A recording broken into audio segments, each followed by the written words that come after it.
Pada kesempatan ini kita akan masuk lebih dalam lagi bahasan ke bab 11 masalah sumber-sumber air di surga. Sungai-sungai, mata-mata air surga. Ya, karena ini termasuk sumber kehidupan. Ya.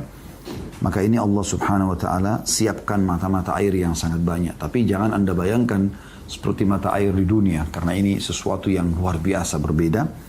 Kita dengarkan dalil pertama dalam masalah ini yaitu surah Al-Baqarah ayat 25. A'udzu billahi minasyaitonir rajim. Mubashshiril ladzina amanu wa 'amilus solihati anna lahum jannatin tajri min tahtihal anhar. Al-ayah. Dan sampaikanlah wahai Muhammad berita gembira kepada mereka yang beriman dan beramal saleh, berbuat kebaikan, bahwa bagi mereka disediakan surga-surga yang mengalir sungai-sungai di dalamnya.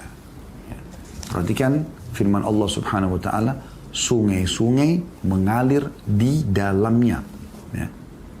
Artinya, gambarannya adalah di surga itu teman-teman sekalian ada 4 lautan besar. Nanti kan kita jelaskan dan Anda bisa membuka kalau mau lebih jelas dari sekarang. Surah Muhammad surah nomor 47 ayat 15. Ya, silakan kita buka dulu. A'udzu billahi minasyaitonir rajim. Mathalul jannati allati 'u'idal muttaqun. فيها أنهار من ماء غير آسن وأنهار من لبن لم يتغير طعمه وأنهار من خمر لذة للشاربين وأنهار من عسل مصفى ولهم فيها من كل الثمرات ومغفرة من ربهم كمن هو خالد في النار وسوق ماء حميما فقطع أمعاءهم. Perumpamaan penghuni surga atau surga yang dijanjikan kepada orang-orang yang bertakwa, di dalamnya ada sungai-sungai dari air yang tiada berubah rasa baunya. Ya. Ini bisa juga bermakna sebagian ulama mengatakan lautan yang besar, ya, yang darinya nanti akan jalan ke sungai-sungai setiap istana orang-orang beriman. Jadi ada 4 yang dijanjikan di situ, sungai air yang tiada berubah rasa dan baunya. Nanti kita jelaskan dalam hadis, air tawarnya itu lebih manis daripada madu. Kemudian dikatakan, dan sungai-sungai dari air susu yang tidak berubah rasanya. Kita tahu, susu itu kalau sudah dibuat ya, sudah diaduk sama air, maka tertinggal beberapa jam setelah itu rusak, basi. Tapi ini lautan, sungai yang susu tidak akan pernah berubah selamanya. Sebagaimana sifat surga tadi sudah kita singgung, khalidina fiha, kekal di dalamnya. Kemudian sungai-sungai yang ketiga atau lautan dari khamr, dari minuman dari anggur ya, yang lezat rasanya bagi peminumnya tapi tidak memabukkan.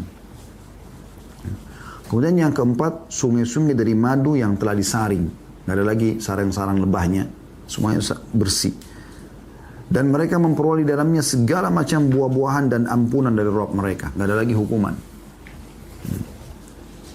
Lalu kemudian Allah menyinggung mengatakan, apakah itu sama dengan orang-orang yang kekal dalam jahanam dan diberi minuman dengan air mendidih sehingga memotong usus mereka. Jadi bagaimana kita bisa samakan orang yang di dunia ini selama ini sabar, ya, sholat, puasa, menjadi orang beriman, tahu mana yang haram ditinggalkan, mana yang halal, maka dia nikmati misalnya. Mana yang diperintahkan dia sibuk kerjakan, mana yang dilarang dia pun sibuk untuk menjauhi, gitu kan. Itu tidak mungkin sama dengan orang yang menerabas pelanggaran-pelanggaran mereka melakukan dengan tanpa rasa takut dan malu kepada Allah subhanahu wa ta'ala. Kalau ada seseorang yang melakukan perbuatan dosa tapi dia tahu itu adalah berat, itu pasti lebih ringan dibandingkan dengan orang yang sama sekali tidak ada rasa malu dengan Allah subhanahu wa ta'ala, maka juga malunya dengan manusia akan hilang. Ini saksi bahasan kita tentang masalah sungai-sungai yang mengalir di dalamnya. Jadi disebutkan dalam surah Muhammad yang kita tambahkan ini adalah, ya,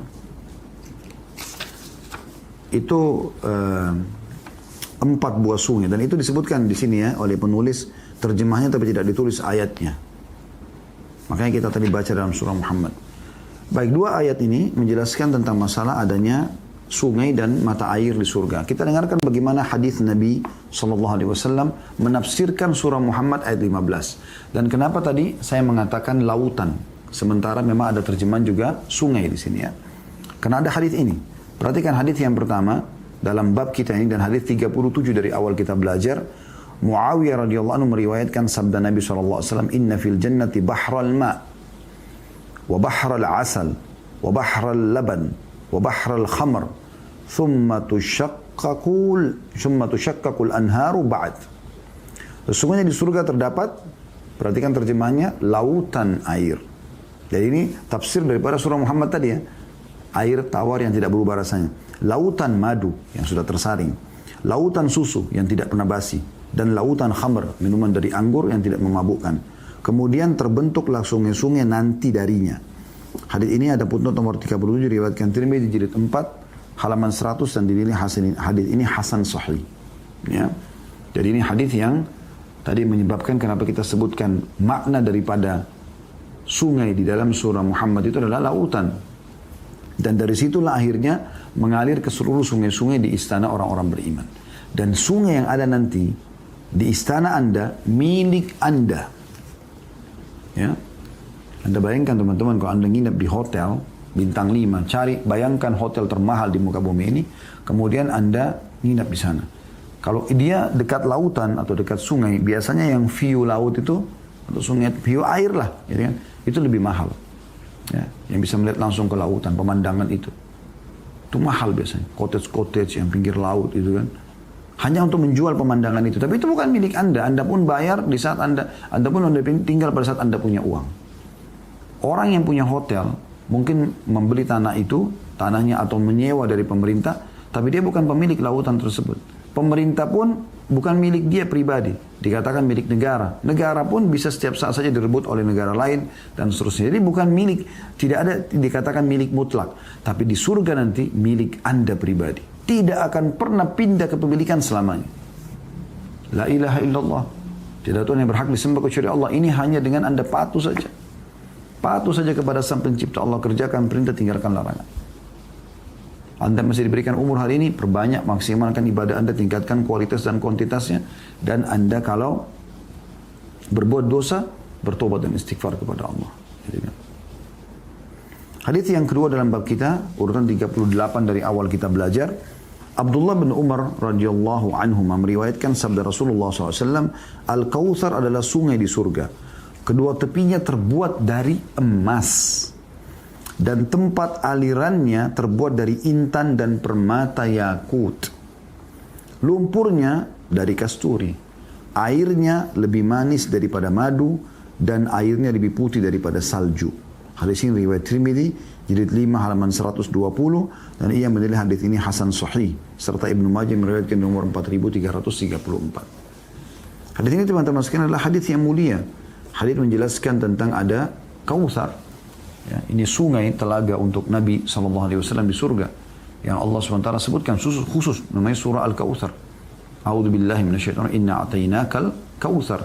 Bisa ada sebagian memaknakan dia adalah nikmat yang besar, bisa juga bermakna adalah Kautsar ini telaga yang Nabi SAW disiapkan oleh Allah SWT di surga. Ya. Kautsar ini kata Nabi SAW sungai di surga. Kedua tepinya terbuat dari emas. Di mana teman-teman sungai tepinya emas. Dan kalau kita bicara sungai itu pasti besar ya. Di dunia aja besar, apalagi nanti sungai di akhirat. Jadi sungai. Tepinya emas, kita biasanya tepinya tanah. Ya. Kemudian, tempat aliran airnya terbuat dari intan dan permata yakut. Jadi kalau misalnya dia mecah dari laut itu ke sungai-sungai atau dari sungai ke sungai yang lain, atau ke tempat-tempat yang lebih kecil, kali, ya, telaga dan seterusnya, maka biasanya kan pecahannya itu kayak ada tanah yang akhirnya terbentuklah jalan air tersebut. Ini dari permata, intan dan yakut, itu alirannya itu. Bagaimana indahnya air itu jalan di atas permata yang indah itu. Kemudian lumpurnya walaupun ada tanahnya kasturi, wangi. Airnya kalau dikonsumsi, semuanya lautan dan sungai di surga lebih manis dari madu, lebih putih dari salju. Ini teman-teman bukan dongeng ya. Ini hadis Nabi SAW. Demi Allah kita akan lihat ini. Dan kita pasti akan menemukan kalau kita beriman kepada Allah Azza wa Jalla. Tidak ada keraguan dalamnya. Ya. Hadis selanjutnya, hadis nomor 39 dari awal kita belajar. Anas radhiyallahu anhu meriwayatkan sabda Rasulullah sallallahu alaihi wasallam ketika aku berjalan di surga, Tiba-tiba aku berada di sebuah sungai yang kedua tepinya terdapat bejana-bejana terbuat dari intan berlubang. Jadi intan, yakut, permata itu yang dipakai, emas. Ya. Semua yang mahal-mahal di dunia ini, di surga semuanya dipakai sebagai fasilitas ahli surga. Lalu aku bertanya, apakah ini Jibril? Nabi SAW melihat ini aneh gitu, belum pernah lihat, bukan aneh, maksudnya belum pernah lihat sebelumnya. Bejana dari intan, kan bejana itu lumayan besar untuk dia pakai ambil air. Mana ada intan sebesar itu? Sekaya apa dia kalau di dunia gitu? Orang punya intan sebesar normalnya saya sudah kaya, apalagi kalau dia punya sekian banyak. Ini kalau besar, ya, itu cuma dijadikan sebagai bejana saja. Maka Jibril menjawab, ini adalah sungai Al-Kautsar yang diberikan Rabbmu kepadamu, kepada Nabi Muhammad SAW. Ini kita katakan telaga beliau, ya, sallallahu alaihi wasallam. Nabi SAW melanjutkan, lalu malaikat Jibril memukulkan tangannya, ternyata tanahnya adalah kasturi yang harum baunya. Kasturi yang harum baunya. Ya. Jadi dalam sungai Al-Kautsar itu tercium bau wangi yang luar biasa, itu adalah kasturi. Hadis selanjutnya, hadis nomor 40. Dari awal kita belajar, Anas juga menceritakan radhiyallahu anhu, Rasulullah SAW ditanya, apakah Al-Kautsar itu? Beliau menjawab, itu adalah sungai yang diberikan Allah kepadaku, yakni di surga. Ini tafsir yang paling tepat tentang surah Al-Kautsar. Karena Nabi SAW sendiri menyebutkan itu.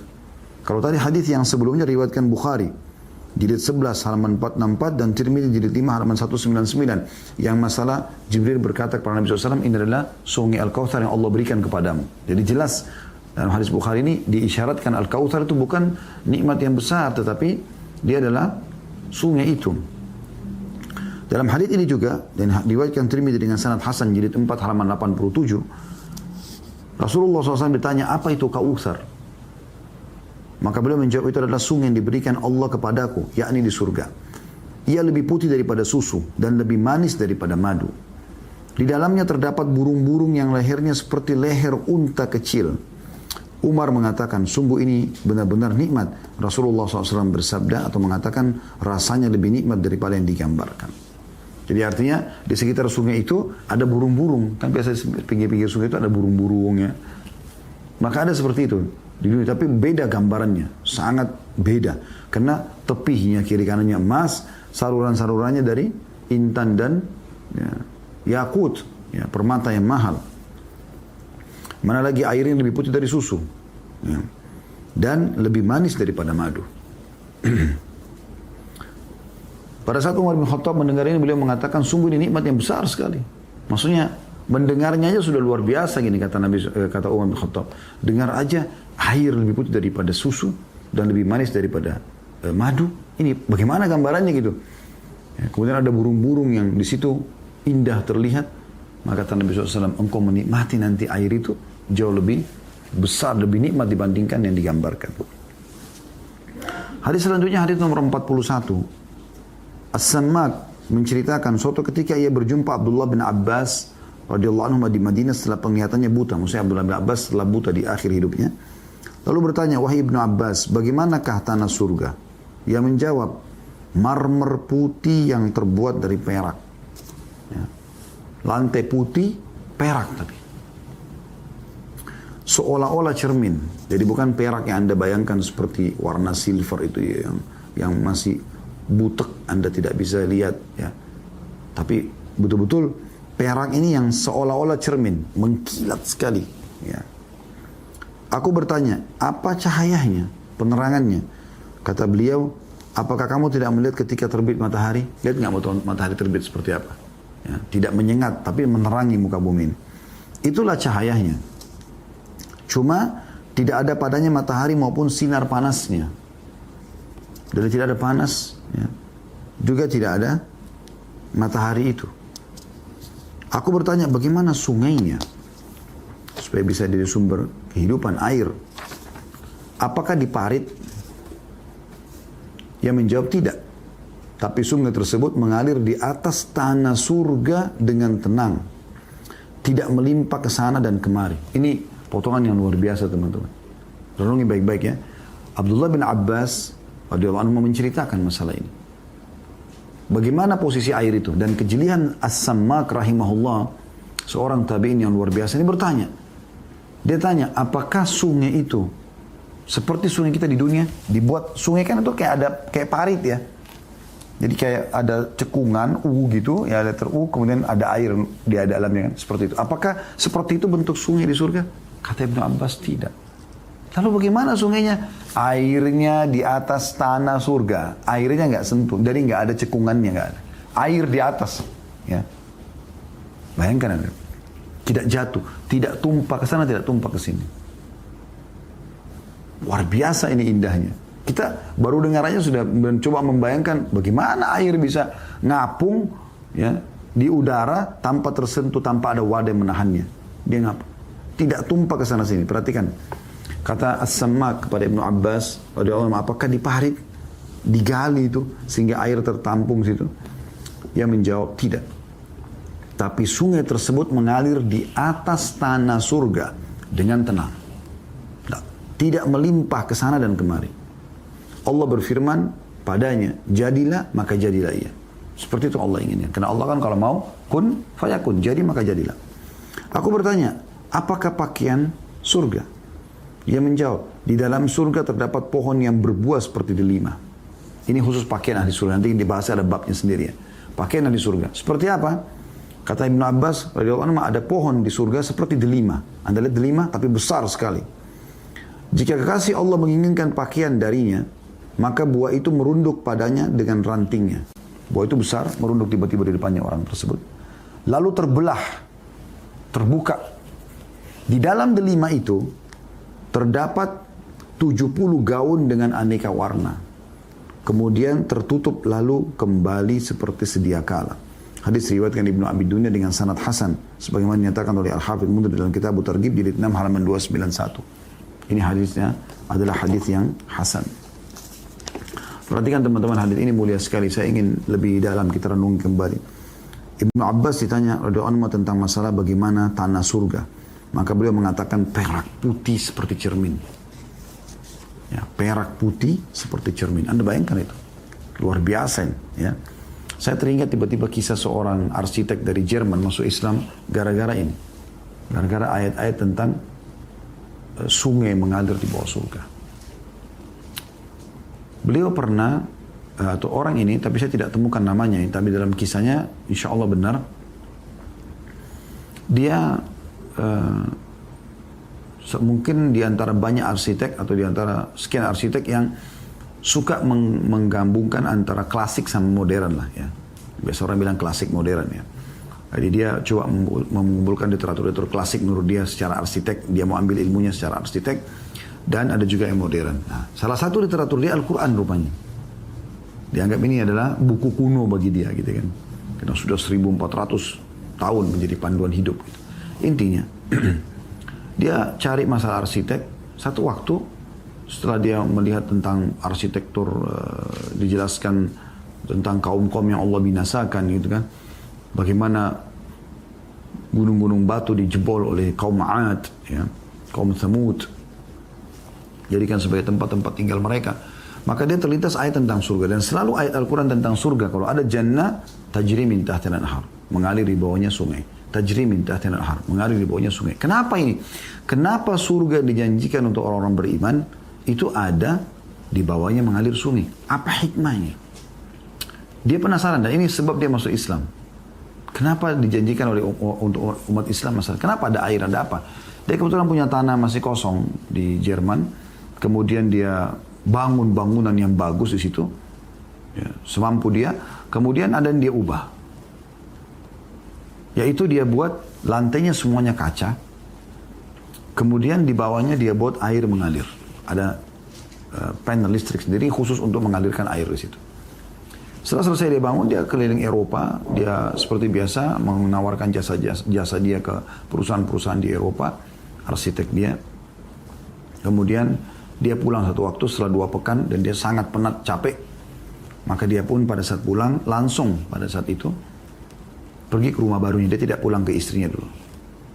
Dia nyalain semua panel listrik, kemudian dia duduk di ruang tamunya.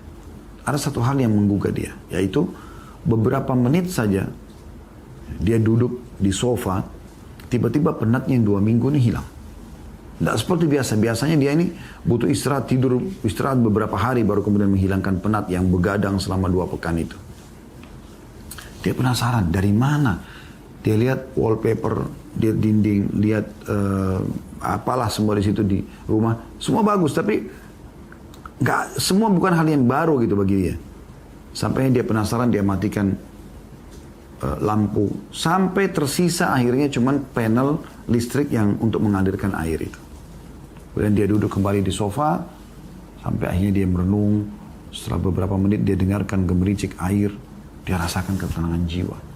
Maka dia akhirnya mendapatkan jawaban selama ini yang dia inginkan, yaitu kenapa di surga yang dijanjikan untuk orang beriman, ya, di akhirat itu, selalu dikatakan mengalir di bawahnya sungai. Kenapa sungai? Ternyata air itu, gemericik air teman-teman, membawa pada ketenangan jiwa. Cukuplah orang-orang beriman sudah capek semasa di dunia, maka Allah tenangkan mereka dengan mendengarkan suara air tersebut. Ya, makanya biasa kadang-kadang kalau ombak tidak besar ya, suara air, kita di pinggir pantai mendengarkan air terjun, air. Kita kalau airnya itu bukan lagi hujan lebat, kayak membawa kepada ketenangan jiwa tersendiri. Melihatnya aja itu membawa kepada ketenangan jiwa air. Apalagi kalau dia jernih, dia bersih, mengalir dengan pelan, bukan deras, bukan lagi banjir ya. Itu membawa pada ketenangan jiwa. Akhirnya dia cari komunitas Islam sana, lalu dia masuk Islam gara-gara itu. Ini satu hal yang luar biasa, teman-teman. Maka digambarkan tanah surga itu ya, seperti cermin, mengkilat, transparan, tapi dari perak. Kemudian yang kedua, cahaya penerangannya. Nanti di surga kita lihat apa nih? Bagaimana caranya kita punya penerangan? Abdullah bin Abbas gambarkan seperti cahaya matahari di saat awal terbit. Anda bayangkan matahari pada awal terbit masih kekuning-kuningan ya. Dia tidak menyengat walaupun kita berdiri. Mirip kalau mau terbit dan mau terbenam. Ya. Cuma di sini digunakan oleh Ibn Abbas radhiyallahu anhu adalah cahaya pada saat terbit, karena terbit itu lebih terang daripada pada saat mau terbang. Terbang kan lama-lama makin redup ya. Kalau terbit kan lama-lama makin terang ya gitu. Nah seperti itu. Jadi dia gambarkan pada saat awal terbit. Tapi tidak sampai menyengat ya. Karena tidak ada mataharinya, tidak juga ada panasnya. Dan itu sepanjang masa abadi, nggak ada malam lagi, nggak ada gelap. Semuanya kenikmatan. Baru penasaran sama tanya lagi, bagaimana dengan sungainya? Nah di sini tadi yang saya titik beratkan, apakah diparit? Apakah dibuatkan saluran? Kata Ibn Abbas, tidak. Bukan yang seperti kau bayangkan, hai Sammak. Bukan seperti itu. Tapi air ngapung di atas tanah surga, tidak tumpah ke sana sini. Ya, luar biasa. Semoga Allah jadikan kita penghuni surga insya Allah. Dan itu sesuai dengan keinginan Allah. Allah katakan jadi maka jadilah. Yang terakhir adalah pakaiannya ahli surga. Pakaian kita berada dalam sebuah buah delima, kayak delima besar. Itu buah ada di istana kita. Kita kalau mau pakai baju, ya, nggak lagi suruh jahit, nggak lagi beli. Udah, mereknya surga. Kita tinggal, baru ingin ganti baju, tiba-tiba buah itu mendekat. Dengan rantingnya terbuka, ada 70 gaun. 70 model, 70 warna, 70 motif. Bebas. Dan bukan lagi Anda pakai ganti, enggak. Anda cuma baru niat, baru pengen. Oh yang ketiga. Tiba-tiba sudah terpakai di badan kita. Tiba-tiba sudah terganti yang lama. Anda sudah pilih nih, tertutup. Berapa menit kemudian saja Anda sudah ingin ganti lagi, datang lagi sudah berganti warna 70 yang lain. Begitu terus. Tanpa beli. Tanpa jahit. Tanpa dibeli dari orang maksudnya. Kalau dari Allah SWT, kita melakukan ketaatan-ketaatan, Allah beli. Allah beli jiwa kita dan harta kita dengan menggantikan dengan surga itu. Karena Allah katakan dalam Al-Quran, Inna Allah ishtara minal mu'mini anfusahum wa amwalahum bi anna lahumul jannah. Allah beli dari jiwa dan harta orang mukmin agar dibalas dengan surga. Itu dengan sholat, dengan puasa, dengan sedekah, dengan jenguk orang sakit, dengan segala macam. Hadis yang terakhir dalam bab kita ini masalah sungai-sungai dan mata air surga adalah hadis nomor 42 dari awal kita belajar. Ibnu Abbas radhiyallahu anhu meriwayatkan Rasulullah SAW bersabda, para syuhada, orang yang mati syahid, berada di tepi sungai pada pintu surga. Dalam kubah berwarna hijau, rezeki mereka di surga datang kepada mereka ketika pagi dan petang. Hadis ini riwayat Ahmad dan Al-Hakim dan dihasankan oleh Albani dalam As-Sahihul Jami' atau Sahihul Jami' jilid 3 halaman 235. Ini syuhada punya kedudukan tersendiri. Semoga Allah karuniakan juga kita ini. Ya. Berharaplah teman-teman mati syahid, walaupun tidak mati di medan perang. Karena kata Nabi SAW, man talaba syahadatu bisidq, ballagahu Allahu manazil syuhada wa in mata ala firashi. Siapa yang berharap tulus dari hatinya, ya, supaya dia mati syahid, maka Allah akan berikan dia kedudukan mati syahid, walaupun dia mati di atas ranjang.